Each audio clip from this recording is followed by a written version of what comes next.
Special thanks to Skillshare for sponsoring this video. Tesla. You've probably heard about them by now, partly thanks to the fact that they are the most valuable car company by a long shot, even though they've only produced 4 cars, and technically 5 if you count the original Roadster, which is no longer produced. Today I'm going to review their latest car, the Model Y, going over the good and the bad of my experience with the car for the last 9 months. On top of that, they've already changed a few things on the car, so I'll detail those changes, as well as what we could expect to come in the future, and why, if you're the patient type, it may be worth waiting just a bit to get one yourself. Let's get into it.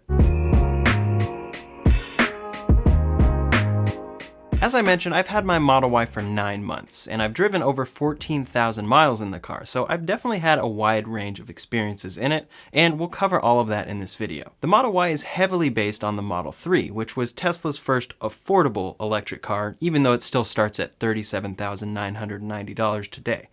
Tesla has plans for a cheaper car in the future, and I've talked about that in other videos, but for right now, these cars live in the premium vehicle price point. The Model Y starts at $49,990 for the all-wheel drive dual motor version. It seats 5 adults comfortably, gets 326 miles of range on a charge, has a 0 to 60 of 4.8 seconds, and a top speed of 135 miles per hour. For $10,000 more, at $59,990, you can get the performance version of the Model Y with a reduced range of 303 miles, an increased 0 to 60 of 3.5 seconds, and an increased top speed of 155 miles per hour for all of those times that you need to go 155 instead of 135. You also get performance brakes, a lowered suspension, a performance spoiler, performance pedals, and their 21-inch Uber turbine wheels, which have a pretty awesome look. The base color is white, but they do sell 4 other colors for an upgrade, as well as 2 wheel options for the all-wheel drive and an optional tow hitch.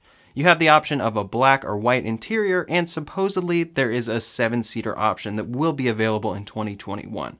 We've heard rumors that it is coming soon, and even gotten tweets from Tesla's CEO Elon Musk saying it will start deliveries in December of 2020, but that has yet to be seen. I'll keep you posted on this though, so make sure you hit that subscribe button for updates. The Model Y comes standard with Tesla's Autopilot features, but you can optionally upgrade to their full self-driving package for an extra $10,000. Now my Model Y is the all-wheel drive version with red paint, the black induction wheels, the black 5-seat interior, and the full self-driving upgrade, which we'll talk about more in a minute. Now I actually purchased the full self-driving upgrade after the fact since it's a software upgrade, so my total cost at delivery was $56,700 before tax and registration. If we add in the cost of full self-driving, again, before tax, that brings my full Tesla experience to a cost of $63,700, and that's because I got full self-driving when it was still $7,000. I did, however, get a couple EV rebates, one from the state of California for $2,000 and one from my power company for $1,000, so that technically brought my full experience down to just under $61,000. So, is it worth it? Well, the Model Y is one of the most advanced cars you can buy, even though when you look on the inside, it may not seem like it at first glance since there are so few buttons. There is the drive stalk, the blinker stalk, 2 versatile steering wheel scroll buttons, a horn, flashers, window controls, and then one big screen to control literally everything else. The screen controls the things you would expect, like music, navigation, various settings, and more. But it also controls things you wouldn't expect, like windshield wipers, climate control, and lights. On top of that, it's your speedometer and instrument clusters, since there is nothing directly in front of you when driving the car. At first glance, that freaks people out and immediately turns them off of this car, since literally every other car besides the Model 3 has an instrument cluster, and there's no way that having it off to the right side is anything but distracting, right? Well, in practice, I've completely forgotten this. In fact, when I drive a normal car now, I glance slightly to the right and then remember I'm looking in the wrong spot. And the difference in the distance that my eyes look to the right versus down is negligible or even non-existent. Over the last 9 months, I have driven 14,000 miles in my car, and I've charged at home and used Tesla superchargers, so my cost has been negligible. My home charging rate is 15 cents per kilowatt hour, so if I charge at home and use up my entire battery, which is somewhere around 75 kilowatt hours, that comes in around $11.25 for that 326 mile range. Now, my mileage has been less efficient than what Tesla quotes, but still close to 300 miles for $11. Supercharger rates are more expensive, but on a typical road trip, like the one I did a couple months ago all the way from Los Angeles to Seattle, each charging stop came in around $12 to $15, so that whole journey of 1,200 miles and 7 charging stops only cost around $100. In a gas car, getting a generous 30 miles per gallon at current gas prices in California, that would have been closer to $150. But Tesla also has a referral program where if you were going to buy a Model Y and you use my link in the description below, you get 1,000 free supercharger miles. In return, I also get 1,000 free supercharger miles, so I actually had enough referrals to the point where this entire trip was free. While a $50 savings there might not seem like a lot, that's because supercharger prices, while definitely cheaper than gas prices, aren't as extreme of a difference as home charging is. If I had driven that whole 1,200 miles with home charging exclusively, I would have been looking closer to $44 or $50 just to be conservative. So for your daily driving routine and daily driving needs, you'll save a lot on gas, bringing your overall cost of ownership down significantly. Cost of ownership is also brought down a lot by the fact that you don't need most of the repairs you're used to getting in a gas car like oil changes. But back to that road trip. When you're road tripping for 1,200 miles all day for 2 days, Autopilot is a godsend. Overall, it performs incredibly well and makes the drive much more relaxing. I know that I would be much more fatigued at the end of an entire day of driving if I was the one driving the entire time. Autopilot just takes the stress off and makes it much more enjoyable. Also, just as a quick aside, nobody likes driving in gridlocked stop-and-go LA traffic, and Autopilot is amazing in those situations. Overall, it handles incredibly well and takes some stress off of you, and if you decide to take over, you also have one-pedal driving. On that road trip I've been mentioning, while I did have to stop and charge more frequently, and for longer than I would have had to stop for gas, 1, it was cheaper as we saw, but 2, if you plan ahead and build in your bathroom breaks, food stops, and stretch breaks to coincide with your charging, you hardly notice a difference. Most of the time it doesn't bother me at all, and even if charging is taking longer than I wish, I can watch something on the screen. I will say though that especially at the end of a day of road tripping, when you are charging and it's taking closer to 30 minutes or so, that can be a little frustrating, but it's a worthwhile trade-off since road trips are an anomaly and typically I just charge at home overnight without even thinking about it, and it actually saves me time compared to filling up with gas. We'll get more into the features of this car in a second, but first I want to go over the bad parts of the car. It's pretty well known that Tesla struggles with quality control. While it has improved a lot over the years, it still exists, and I had quite a few issues that needed fixing right away when I got my Model Y. Some of them I noticed at delivery, and others popped up periodically through my first couple months of ownership. If you want to see my videos detailing those issues, you can click the link up here or check them out in the description below, but I'm not going to talk about them here because I actually haven't seen many of these same issues persisting for the latest Model Ys being delivered. My Model Y was in the first 3,000 delivered, and currently Tesla is delivering Model Ys with VINs close to 90,000. They are continuously improving, and from everything I've seen, the overall build quality has improved. Still though, the main things to look out for quality control are panel gaps, paint imperfections, and scratches or scuffs in the interior, and we still see Model Ys delivered with these issues. Thankfully, these have all been fit and finish issues, and there have been no real safety issues with the Model Y besides the recent recall that was a small issue and only affected less than 500 Model Ys delivered. So while I wish the car didn't have those issues, problems, or annoyances, the good far outweighs the bad on this car, and Tesla is constantly improving. In fact, a number of my issues have been fixed via software updates or fixed on the production line for future vehicles. For instance, one of my big complaints about this car was cabin noise and wind noise when driving on the freeway, which Tesla has made steps to improve by already upgrading the Model Y to double-paned windows instead of single. They don't do yearly car upgrades, so if you buy one today and the VIN is somewhere over 75,000 or so, you'll get the updated double-paned windows and there should be less wind noise. Another complaint I had was that the Model Y did not include auto-dimming side mirrors, which was a feature they used to have on the Model 3. Well, they brought it back, so the new Model Y as well as Model 3 includes auto-dimming side mirrors. Tesla also changed a few other things in the Model Y recently that is now in production. For Sentry Mode, the security system that records the cameras around the car in the event of a vandalism or break-in, you used to need to get your own USB drive and plug it into the front console and use the last remaining USB port for your footage. Well, now Tesla not only includes a 64GB flash drive with the Model Y, but also added an additional USB port in the glove box for this purpose. This allows your drive to be hidden away, safer in the event of a break-in, and not taking up one of your 2 USB ports in the front console. Tesla also changed one more thing on the Model Y, making the steering wheel scroll wheels metal instead of rubber. I'm not entirely sure the reasoning for this, but I imagine the rubber scroll wheels would wear down over time and the metal ones hold up better. So while I am a little sad that I don't have these new features, and they changed them less than a year after the car was released and I got mine, I'm also happy to see them fix these things and improve the car for all future customers. Additionally, I've received a bunch of upgrades via software. Tesla is one of the only car companies that includes over-the-air software updates and actually delivers them regularly. They work just like an update for your phone and periodically bring great new features to your car, as well as fixing certain bugs. Since taking delivery of my Model Y 9 months ago, here is a quick overview of all the features I've gotten via software updates. Tesla improved the rear camera, adding the option to open it up and see the 2 side cameras while backing up, which greatly improves visibility. I use it every day. Number 2, Tesla fixed issues with Spotify integration, making the Tesla integration nearly as good as using the Spotify app on your computer. Number 3, they added an onboard viewer for Sentry Mode and dashcam clips. Before, if you had a drive connected to film a Sentry Mode event, it would let you know that it had happened, but you had no way to actually watch the clips. You had to take the drive out and plug it into a computer or whatever other device you use. So they went ahead and added an onboard dashcam viewer so that when you get in your car and see that an event had happened, you can watch the footage immediately to know if there's something you need to take care of before you leave. Now, the app isn't perfect and I think it needs improvement, but having it is a big improvement over it not being there at all. Tesla also added various adjustments and settings such as pin to drive, pin for the glove box, autopilot speed adjustments, and lastly, Fallout Shelter for anyone who wants to play that game in their car while charging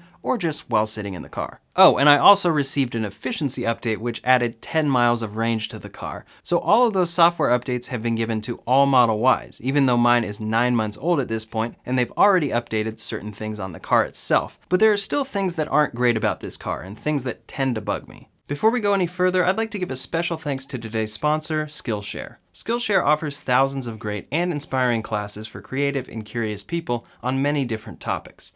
There's so much to explore on Skillshare that will enable you to create real projects, grow your skills, and receive the support of fellow creatives. With Skillshare, you join a huge community of creators participating in classes designed for real life and everything that comes with it, helping you to stay inspired. They have thousands of classes focused on topics like photography, stock trading, investing, graphic design, productivity, and more, and one class I've been enjoying is Fundamentals of Photo Editing with Justin Bridges. Skillshare is curated for learning, so there are no ads, and they're constantly launching new premium classes so you can stay focused, but also follow wherever your creativity leads. It's also very affordable, coming in at less than $10 a month with an annual subscription. Now, the first 1,000 people to use the link in the description of this video will get a free trial of a Skillshare premium membership, so check it out and explore what new things you can learn today. Even though this car is covered in glass, the visibility out the rear is not great, with only a tiny sliver out the back window. Additionally, the side mirrors feel pretty shallow, and I wish they were wider. Number 2, while it is the driver's fault for getting curb rash on their wheels, Tesla wheels stick out further than many other cars, and they're very easy to curb rash. I was super careful and I still curb rashed my $2,000 induction wheels, so be careful if you're going to get one. Number 3, while this car is very cool and has options to watch Netflix, Hulu, and YouTube on the built-in screen, all of those apps run incredibly slowly to the point where browsing just makes you want to pull out your phone. Number 4, Autopilot is fantastic and I love using it, but sometimes going around curves it tends to ride the outside of the lane and I don't really know why it does this. It knows it's far to the outside and getting uncomfortably close to the cars next to you, but it hangs out there anyway. Also with Autopilot you will experience phantom braking from time to time. Even though it is rare, when it does happen, it makes you mistrust the autopilot system for a while since it suddenly braked for no reason. I've had it brake for no reason quite a few times and I have to immediately slam the accelerator to avoid getting rear-ended. Again, it's actually very rare, but it does exist enough to the point where I'm confident in saying you will experience it, at least once. But Tesla should be improving this soon via software update, and again, we'll talk about that in a second. Number 5 is an issue that happens in the Model 3 as well, and it's the smell of the air conditioning. For some reason, due to the design of the AC system, it's rather easy for it to get a buildup of mildew, and every once in a while you get a really solid whiff of that smell right when the AC turns on, and you're kind of stuck with it unless you do a complicated cleaning process. Number 6 is that the Model Y and the way it is built tends to have various rattles pop up. I had a number of rattles fixed at the service center, but my rear seats still rattled, the brake pedal rattles, and various other things in the car rattle from time to time. You do notice it more than the average car because there is no engine noise, but it's still something that shouldn't be there on a car that starts at $50,000 before tax. And lastly, number 7 is the suspension. The Model Y has a standard coil suspension, and it's pretty stiff and bumpy compared to other cars its size. The larger your wheels, the more you'll feel it, which is why I tend to recommend sticking with the standard included 19-inch wheels, even if you dislike the look. But no matter what wheels you have, the ride is still going to be stiffer than it should be. Again, for a $50,000 car, the ride should be smoother than what the Model Y has, which is what led me to upgrading my suspension with the unplugged performance suspension, which I talked about in the video linked above or in the description below. When driving, this is your view. You have nothing directly in front of you, and just off to the right is the screen with your speed, gear selector, and autopilot visualizations showing you everything that the car recognizes is going on around you. Your view is incredibly simple, but driving the car is also simplified by the fact that the Model Y has one pedal driving. This is a very underrated feature, and it's something electric cars and some hybrids have because instead of standard braking, the car is taking the energy from that and putting it back into the battery with regenerative braking. This is something you can customize in settings, but the standard option gets you the best battery efficiency and makes the car the easiest to drive. When you let off the gas or accelerator pedal, it starts braking instead of coasting. It takes maybe a couple days to fully get used to, and then you realize your foot is much less fatigued because it's only one pedal, and in rare scenarios do you actually need to use the brake pedal itself. For me, carving through mountain roads has gotten way more fun because slowing for a curve just means slightly letting off the accelerator, and I can get completely up and down a mountain without touching the brake once. The turning radius is a little shallow in the Model Y, making certain turns feel wider than I would prefer, and that is one common complaint with driving dynamics on the Model Y, but overall it drives incredibly well. It's fully electric, so you get instant torque and that very fast 0 to 60 that is 4.8 seconds in my car and 3.5 seconds in the performance version, and you have no true gears shifting along the way. So it feels like a roller coaster when you accelerate, just suddenly gaining speed, while remaining nearly silent. While this is very fun, it's also very useful while merging quickly or changing lanes on freeways. So driving the Model Y is super fun, and I love driving it, but it also drives itself incredibly well with Tesla's state-of-the-art Autopilot technology that is constantly improving. The included basic Autopilot feature uses all 8 cameras around the car to perform a number of advanced features. First are safety features that keep you safe, avoid accidents, and avoid lane departure. Second are the self-driving features I mentioned, with basic autopilot including traffic-aware, adaptive cruise control, and auto steer. Cruise control by itself will automatically slow and speed up for other cars while you steer, and auto steer will add to that cruise control to steer for you and keep you centered in a clearly marked lane.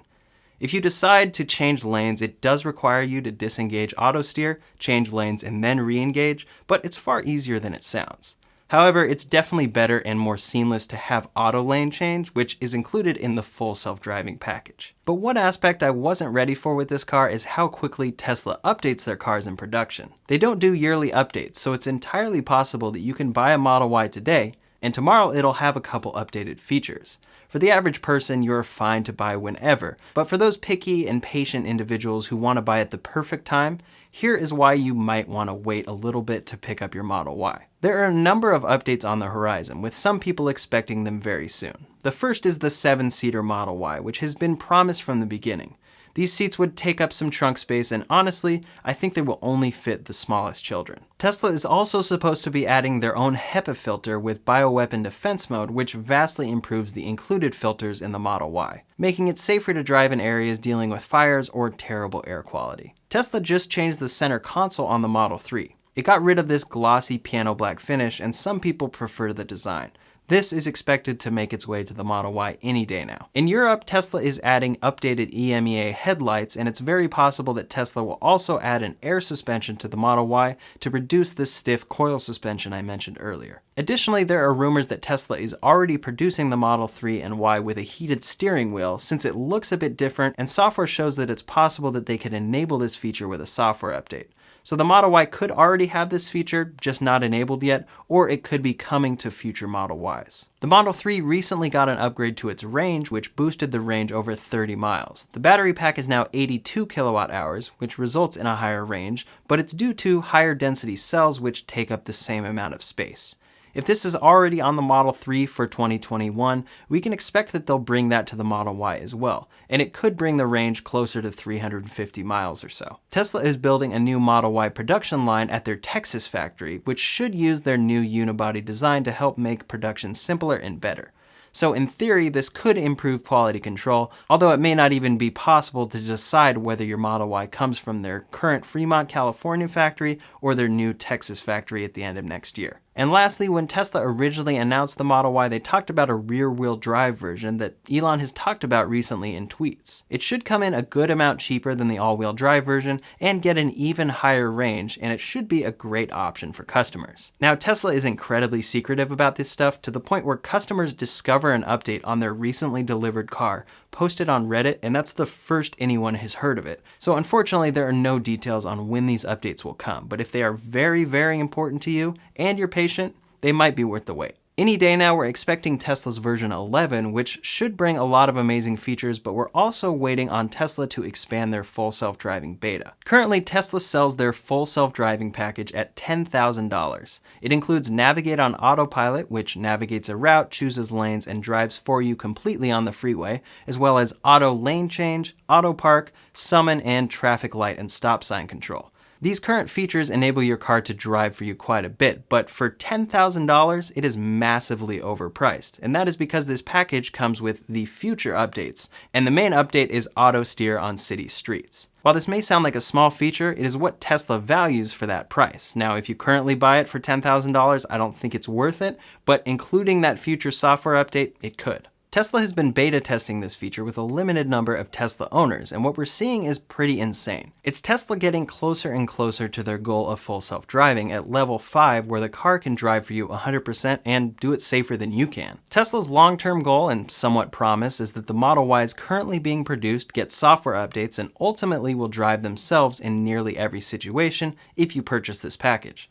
The entire system is based on software updates in a neural network that is constantly learning from the entire fleet of Tesla's cars using Autopilot. So even though we're seeing videos of the beta and we can see it fail in certain scenarios we think it should easily succeed in, it is constantly learning, and we can see massive improvements from beta testers trying certain intersections one week, having it fail, and then having it succeed the next week. We'll see what happens there and what the beta is like when everyone gets it and how it improves over time. But we do know that Tesla is planning to bring out a full self-driving subscription and that Elon notifies customers each time they increase the price. So if you buy the car today and don't get the full self-driving package, you'll have a warning and enough time to purchase the update if you truly want it before the price increases. The Model Y seats 5, 2 in the front, as you'd expect, and 3 in the back, and all 5 seats are heated but not cooled. The front seats are fairly adjustable with lumbar adjustments and profile memory on the screen, so different drivers can recall their seat and steering wheel settings at the touch of a button, or the touch of a screen. The front dash is clear of anything, as I mentioned, the glove box is hidden away and rather small, and the center console has a decent amount of space inside it. It comes with a USB-A and USB-C port in the front console, and includes a wireless charger for 2 smartphones. There are plenty of accessories I recommend to improve your experience in the car, and you can check them out linked in the description below, but we won't get into that here. The rear window, back window, and glass roof all come factory tinted, but the front windows and windshield do not. The climate controls have a really cool interface that lets you customize them to exactly what you need on screen, including separate climate controls for each passenger in the front and allowing you to aim the vents in specific ways with a cool visualization. Overall, I just tend to keep my vents where I like them and adjust the auto temperature at the bottom, but every once in a while I do wish the interface wasn't on the screen and that I could just reach over and adjust a vent. In the rear, you have vents along with 2 USB-C ports, seats that recline a few inches, and an incredible view view above you through the all-glass roof. This roof is one of my favorite parts about this car, and it really makes for beautiful drives through nature since you can look up and get a view that you just can't have in most other cars. Sometimes the roof can be a bit hot if you live in extremely hot areas, but it does include a pretty heavy tint, so it's usually not an issue. In addition to the fact that you sit higher in the Model Y, the storage space is one of the main reasons people like the Model Y over the Model 3. You have small storage space in the glove box and under the front seats, as well as side cubbies in the rear. But the real storage is the large trunk space with a flat bed that makes loading incredibly easy. Additionally, underneath the flat bed are two under-storage compartments. The first is the furthest forward and has a small amount of space that I like to use for things like charging cables and accessories I don't need to access as often. The second is a very large compartment that fits 3 full paper grocery bags no problem and allows you a lot more versatility when loading things into the trunk. Lastly, since there isn't a standard engine in the car, there is a rather large front trunk. And I like to use this for anything, but especially a cooler, hot food, or anything that I want to stay sealed off from the cabin of the car. The Model Y comes with 2 key cards that you tap to the side pillar, but the main key is your smartphone, unless you want to buy their separate key fob. With the smartphone key, your car automatically detects your phone as you walk up to the car and unlocks the doors for you. Within the app, you can also check your car's location, change the climate settings to preheat or cool your car, open the front or trunk, honk the horn, and much more. After I got through the initial experience of service appointments to fix issues in my car, which as we discussed seem to be a lot less common on current Model Y builds, I've had a fantastic time owning this car. My day-to-day experience with it is just driving to the store and coming home, but I love to take it on the occasional mountain drive, and it is incredibly fun to drive. I love getting periodic software updates with new features and listening to music in the car because the sound system is second to none. It's hard to explain or demonstrate in a video, but I'm a musician, I'm very picky, and I listen to a lot of music, and I promise you, this sound system is the best I've heard in a car. I also love the fact that it is fully electric. I can use the car while stationary, listen to music, and adjust the climate control, all while sitting in my garage since there is nothing polluting the air around me. Also, the car is a gigantic battery, so it's not going to die on me like a standard 12-volt battery will. I love the benefits you get to performance and noise thanks to the fact that it's electric, but I also love the fact that I'm not directly polluting the environment with emissions, and I'm saving a lot of money charging instead of filling up with gas. I've had some issues with my Model Y and still have a few things that bug me, but I love the car and highly recommend it to anyone interested. Again, you can use my referral link for 1,000 free supercharger miles if you plan to get a Model Y, and feel free to reach out to me on Twitter or Instagram at RyanShawTech if you have any questions. In the meantime, make sure to subscribe to this channel, make sure to like this video if you appreciated it. Thanks so much for watching, and I'll see you on the next one.